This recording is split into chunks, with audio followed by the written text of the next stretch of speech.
Au sommaire de cette édition, Odette Zabamakaya, directrice générale de la Gabon Oil Company, veut relever les participations de la compagnie nationale pétrolière sur les blocs producteurs. À suivre dans un instant. Le Gabon signe son retour au sein de l'ITIE, un retour qualifié de signal fort par Agou Gomez, le représentant résident du Fonds monétaire international.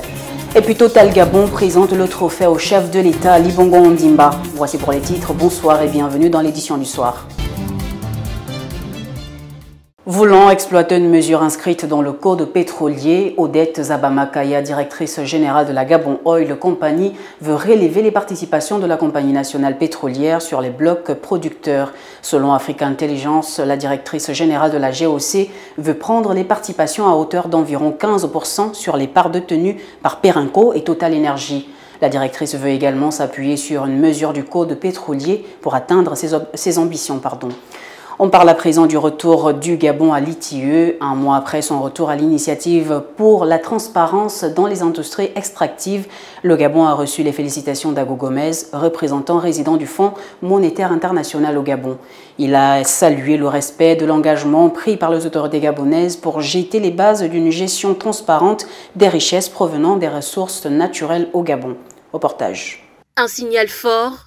C'est en ces mots que le représentant résident du Fonds monétaire international, Gomez Agou, a qualifié le retour du Gabon au sein de l'initiative pour la transparence dans les industries extractives au cours d'un entretien accordé au quotidien L'Union. Le retour du Gabon au sein de l'ITIE est un signal fort pour la communauté nationale et internationale, a-t-il affirmé, avant d'expliquer que l'idée est d'améliorer la transparence dans la gestion des ressources des industries extractives, notamment le pétrole. Pays rentier, le Gabon est encore très fortement dépendant des produits de son sol et sous-sol. L'économie est majoritairement dominée par les activités extractives, à savoir l'exploitation pétrolière et minière. Avec ce retour, le pays s'engage à gérer de manière claire les revenus issus de ces activités.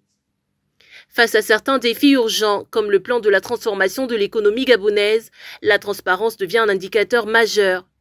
C'est dans ce contexte que Agou Gomez tient à saluer la démarche des autorités pour avoir réintégré cette initiative.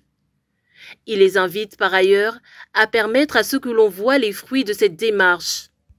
Ce 24 novembre 2021, une délégation de Total Gabon, accompagnée de Franck Guéma, le ministre des Sports, ont été reçus en audience au Palais Rénovation du bord de mer par le président de la République, son Excellence Ali Bongo Ondimba, pour présenter le trophée de la CAN Total Energy. On regarde. En prélude à l'organisation de la Coupe d'Afrique des Nations, une délégation de Total Gabon, accompagnée de Franck Guéma, ministre en charge des Sports, ont été reçus en audience le 24 novembre 2021 au Palais Rénovation du bord de mer de Libreville par le chef de l'État, Ali Bongo Ondimba. Au menu des échanges, présentation officielle du trophée de la CAN Total Energy au numéro 1 gabonais. Total a initié un trophée tour. Il s'agit pour les pays qualifiés à cette compétition de bénéficier à tour de rôle d'une présentation du trophée avant la compétition pour pouvoir contempler de très près le sésame. Après avoir fait le tour de plusieurs pays qualifiés, le trophée de la compétition est arrivé dans la capitale gabonaise où il a été présenté au chef de l'État, un grand amoureux du ballon rond.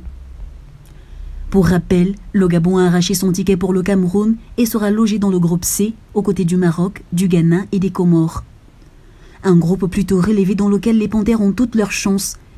Il faudra cependant à quelques semaines de ce rendez-vous sportif pallier à quelques insuffisances, notamment en ce qui concerne la gestion au sein de la tanière, source de beaucoup de discordes ces dernières semaines.